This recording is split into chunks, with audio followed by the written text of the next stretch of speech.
Яагаад би яг одоо байгаа аав ээжээгаа яг одоо байгаа амьдралыг сонгож төрсөн болоо? Энэ хувь тавилан уу? Эсвэл энд ямар нэгэн миний оролцоо байгаа юу гэсэн асуултыг та өмнө өөрөөсөө асууж байсан уу? Тэгвэл би яагаад гэдгийг нь энэхүү видеогоор дэлгэрэнгүй тайлбарлаад өгнө. Тийм учраас та нар маань энэхүү видеог дуустал нь үзээрэй. Яг энэ шиг шинжлэх ухааны үндслэлтэйгээр бидний амьдралд хэрэгтэй бидний тэр болцлон мэдээд байдаггүй хүмүүсийн заагаад байдаггүй тийм хичээлүүдийг таталцлын хууль, далд хумсрын хууль, ертөнцийн хууль бид яагаад энэ ертөнцид хүн болж төрсөн, яагаад бид нар энэ амьдралыг сонгож төрсөн, тэгээд бид нар мөн сүнсний хөгжил гих зэрэг сэдвүүд хэрвээ та нарт маань сонирхолтой байх юм бол та нар маань заавал subscribe дарж миний хуудастай нэгдээрэй. За ингээд хичээл рүүгээ орцгоё. За хүн болгоо ямар нэгэн байдлаар өөрөөсөө асууж ирсэн баг тий. Би яагаад энэ одоо байгаа аав ээжээгээ сонгож төрсөн бол яагаад зарим хүүхдүүд маань аав ээжийнх нэг нь тий орхиод явсан ч юм уу тийм байдаг.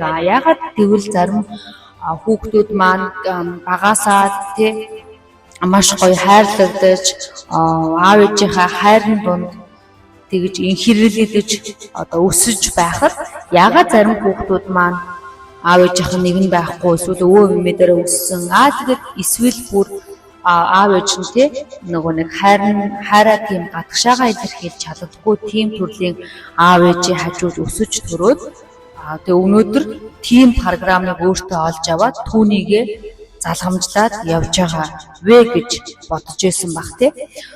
Яагаад энэ бодол төрдөг вэ гэвэл бид нар трама бол өвлөгддөг. Бид нар аав ээжээсээ тодорхой хэмжээгээр ямар нэгэн трамаг авч яадаг, шууд хуйлбарлаж авч яадаг. Мөн бид нар аав ээжийнхаа зан чанарууд, үйлдэлүүд, тэдгээрийн үзэл бодол, тэгээд тэдний трама гэд бүх зүйлийг бид нар шууд өөртөөрөө копидж авч байдаг.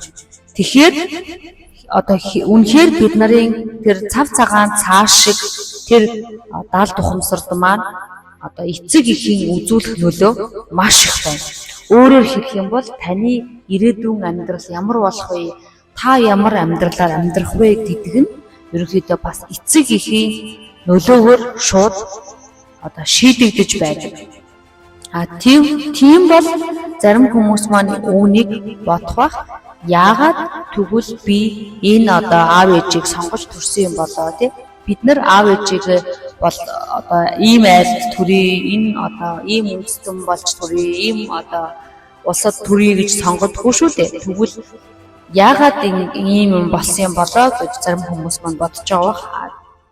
Тэгвэл энэний хариулт нь бид нарын сүнс буюу бид нар сүнснийхаа гэрээгээрээ одоо байгаа аав ээжигээ сонгодог юм байна.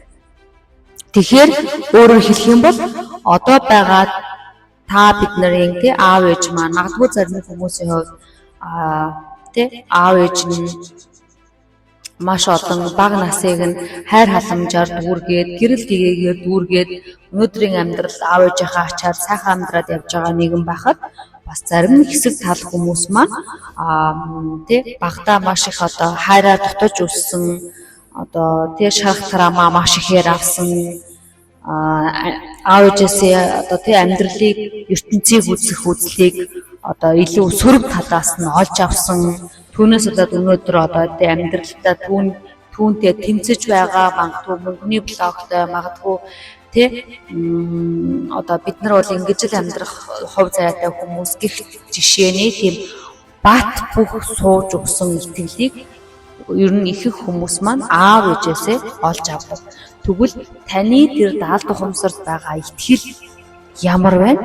Та бидний өнөөдрийн амьдрал тийм байдаг. Тийм учраас бид нар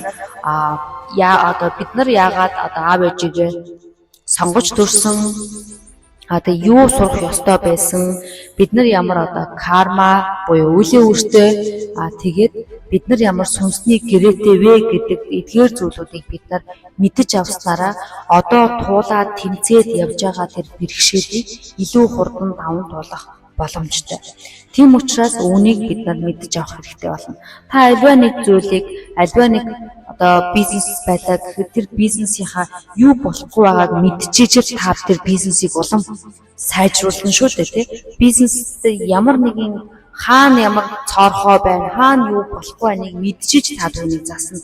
Тэгвэл яг тэрнүү шиг та бид нар өөрсдийнхөө амьдралд ямар карматай ирсэн, ямар сүнсний зорилготой, ерөн та энэ хорвоод ямар миссия гэж ярьдаг шүү дээ. Ямар зорилготой ирсэн, юуны тулд ирсэн, танд ямар хүч байгаа, та яагаад энэ аав ээжийг сонгож төрсөн гэдэг энэ чухал мэдээллийг бид нар авснараа тэр одоо байгаа тэр бэрхшээлийг илүү хурдан даван туулах боломжтой болох юм аа.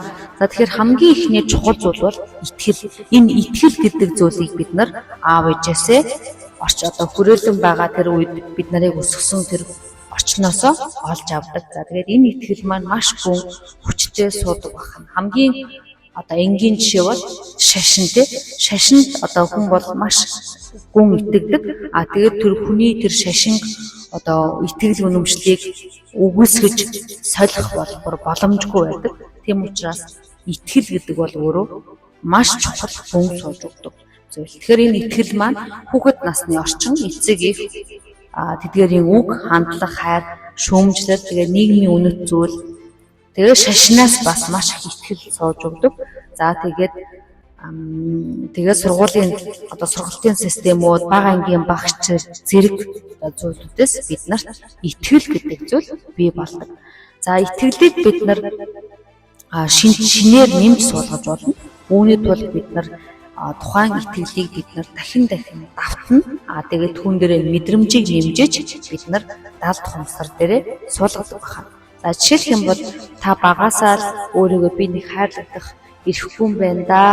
Намайг аав ээжнээс тийж хайрлаж өсгөөгүй дээ гэж бодож байх юм бол одоо бид нар би хангалттай хүн, би хайрлагдах үүндээ үнцэнтэй гэх мэт энэ батламж өгсүүдийг хийх, тийм батламж өгсүүдийг байнга сонсох, бичих, бясалгах, түүнийг давтах, мэдрэх зэргээр энэ итгэл үнэмшлийг далд хумсар дээрээ дахин суулгах азар бид нар боломжтой байдаг байна.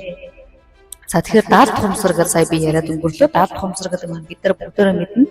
Бидний өдөр тутмын амьдралыг 95-аас 97% удирдах байгаа тийм бидний далд хумсрын хэсэг байдаг. Тэгээ subconscious mind. За энэ маань болохоор бидний амьдралын бүх шийдвэр, бидний үзүүлж байгаа хариу үйлдэл, бидний дадал зуршил, бидний өнөөдрийн амьдрал бүх зүйл далд хумсарт байгаа мэдээллийн дагуу болж байгаа. Тэгэхээр таны далд хумсарт ямар мэдээлэл байна? Таны амьдрал яг тийм байна гэсэн үг байдаг.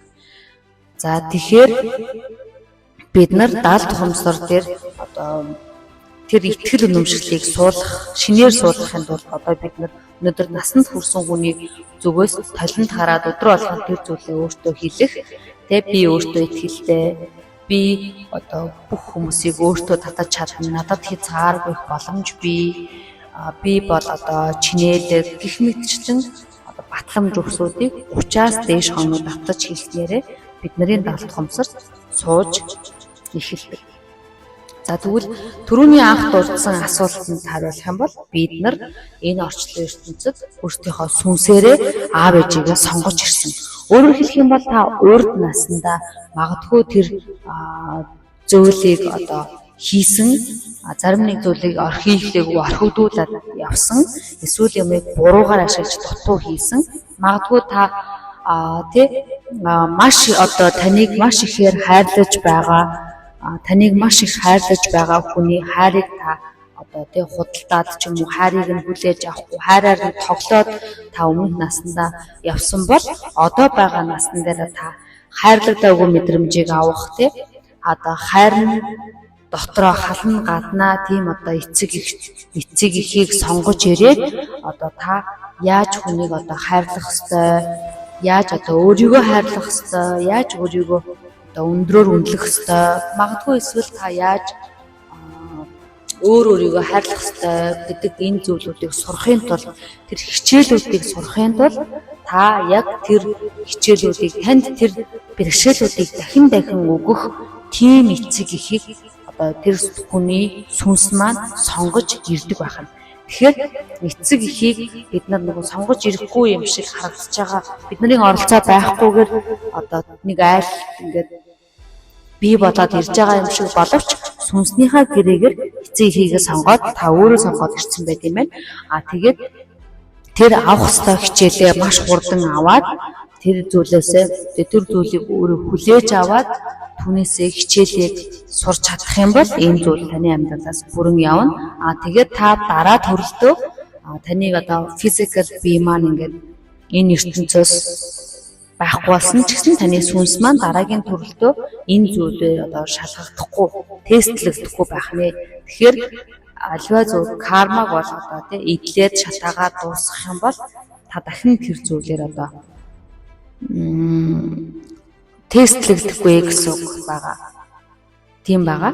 За тэгээд карма гэдэг маань өөрөө ер нь бол санскрит үг байгаа. За тэгэхээр энэ маань бид нар бол монголоор үеийн үр гэж орчуулад байгаа. За тэгээд карма болохоор хувийн карма байдаг. Тэгээд овгийн карма буюу үр удмаас дамжиж ирдэг тийм карма байдаг. За тэгээд үндэсний карма буюу нийгэм улсын түвшний энерги бас байдаг. Тэгээд сүнсний карма буюу миний түрүүний хэлээд байгаа урд амьдралынхаа туршлагаас үүдсэн хичээлүүд гэж байдаг. За тэгэхээр тэр нэгэнт карма та ирлээ. Тэгвэл түүнийг хурдан цэвэрлэж ажиллах, өөрчлөх хэрэгтэй. Үүний тулд бид нар уучлах хэрэгтэй.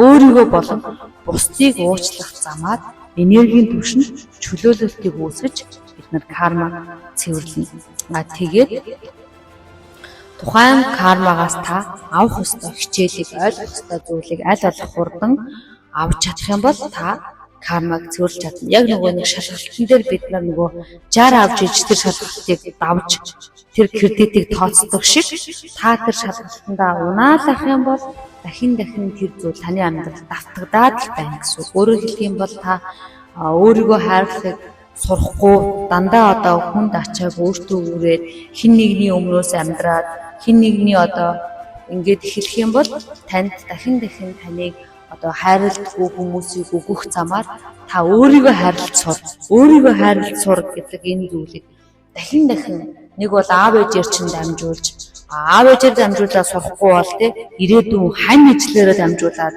ингээд нэгэн ижил асуудал дахин давтагдах замаар та хизээ тэр асуудлаас сурах ёстой юм сурж авах ёстой хичээлээ авна. Тэр цагт тэр зүйл таны амьдралаас нэг мөсөн дуустдаг байх. Тийм учраас аль болох хурдан авах ёстой хичээлийг авч сурах хэрэгтэй байх нь. Өөрөөр хэлэх юм бол сүнс энэ амьдралд ирэхээс өмнө тодорхой хичээл туршлага хийх зорилготой байдаг. Тийм учраас бид нар энэ эцэг эхээрээ дамжуулаад бид нар сүнсний өсөлтөд шаардлагатай ийм гол түлхүүр хүмүүс болгож эцэг эхийг аваад түүнийхээ ачаар бид нар хөгжих боломжтой болдог юм байна. За тэгээд хэрвээ та эцэг эхтэйгээ асуудалтай бол энэ нь таны дотоод сэтгэлийн хүчийг хөгжүүлэх, уучлалыг сурах, хайрыг ялгах зорилготой байж болно. Тэгэхээр бүх зүйлийг энэ яагаад ийм юм байна? Яагаад надад ийм юм таарч вэ? Яагаад би ийм азгүй юм бэ гэж бодхоосоо илүү за энэ зүйлээс би юу сурах уу? За би энийг яаж уучлах уу гэдэг зүйлийг бодож чадах юм бол бид нар сүнснийхээ түвшинд дараагийн шатанд гарч хөгжиж чаддаг байх нэ. За ингээд бид нар энэ зүйлийг уучлж ойлгож чадсныхаа дараа бид нар шинэ түвшинд очдог байх. За тэгээд энэ ингээд өөрийгөө дараагийн түвшинд аваачаад ингээд өсөөд хөгжөөд явж байгаа үед бид нарт бас өөрийгөө ойлгох, өөрийгөө яг би гэж хинбэ гэдгийг танин мэдэх энэ үеийг эхэлдэг. За энэ үеийг ихэвчлэн хүмүүс маань сүнсний сэрэл гэж нэрлэдэг. Яг ингээд энгийн хэвийн амьдралаасаа бид нар жоохон өөрчлөгдөөд юу болоод байна? Би юу нь яах гэж төрсөн? Яагаад надад ийм зүйл болоод байна? Яагаад би ингэж байна?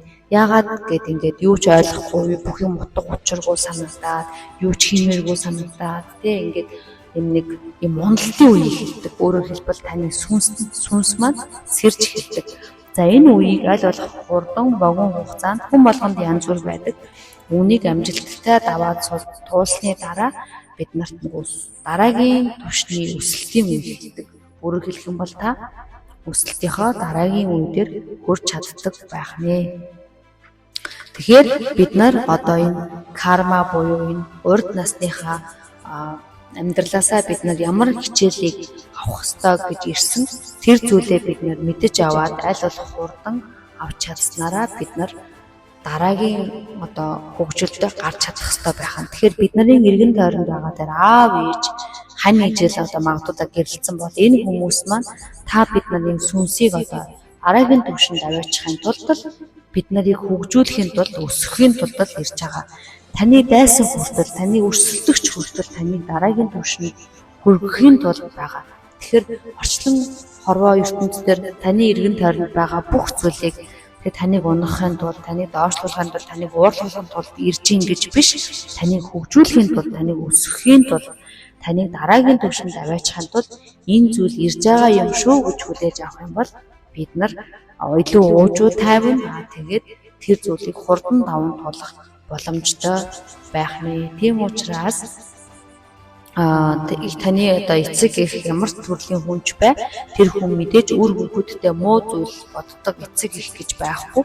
Тэр хүмүүс магадгүй өөрсдөө травматай, шарахтай, өөрсдөө хайр одоо инэрл гэдэг зүйлийг хүртээгүй аваагүй өссөн мэдхгүйгээс болоод өнөөдөр танд ийм хандлага гаргаж байгаа. Тийм учраас ягаад би энэ видео хийж байгаа вэ гэхээр маш олон хүмүүс ховсод ирэхдээ би аав ээжигээ уучлах чадахгүй, би ээжигээ үзээ яддаг, би аавыгаа үзээ яддаг, би ээжтэйгээ ерөөсө таарч тохирдохгүй, би ээжээсээ дандаа хол амьдардаг, бид нар ерөөсө баяр ёслолоор нэг уулздаг, аль болох хол байхыг хичээдэг гэж маш олон хүмүүс ирж хэлдэг. Тэгэхээр энэ бол юу хэлж байгаа вэ гэвэл одоо би биедээ маш их гомдсон, тэгээ ерөөсөө ойлголт чадахгүй байгааг хэлж байгаа.